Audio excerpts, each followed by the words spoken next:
Okay.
Okay, tanungin naman natin sila kung kumusta na yung mga naging career nila.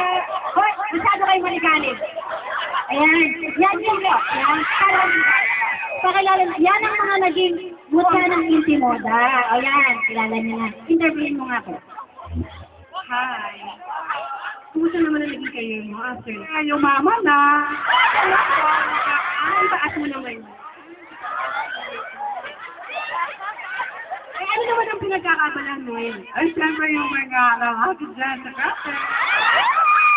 Sino ang iyong papa doon? Siyempre si Dada. Ganyan? Hindi. Ito naman, kuya. Sadyang ganyan. Yung ano, ha? O, kumusta naman? Kumusta naman? Okay, ha? Eh, ano naman ang pinagkakabalan mo ngayon? Relax mo na po. Parelax ka? Parang hindi alas ka. Ay, ikaw, napakaganda nito. Kilala ko to eh. Kumusta? Hello, everybody. O, anong gimmick mo naman, bakla? At hindi ko sa mo, sa malaki. Napapanood na ako eh. At anong ginagawa mo sa Malate? Napagalan ko lang at nagtitinda ng balot. Alam ba yun ang magulang mo? Hindi ay, kasi patay na sila. Ano naman, bibigyan mo na ng sama ng loob. Kuya, hindi ka ba nag-ano? Nagdejeta? Bakit ganyan ang katawan mo? Hindi na po. Papa ko, gusto niya mataba. Sino? Ay, oo, sa bagay. Mataba. Mataba ay? Malaman.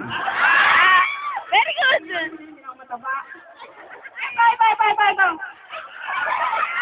May ganyan? May ganyan ba talaga? Ano? Ano, pag-isang tayo ngayon? Hindi ako man lang nag-bikini? O, kumusta? Okay lang, tuloy na.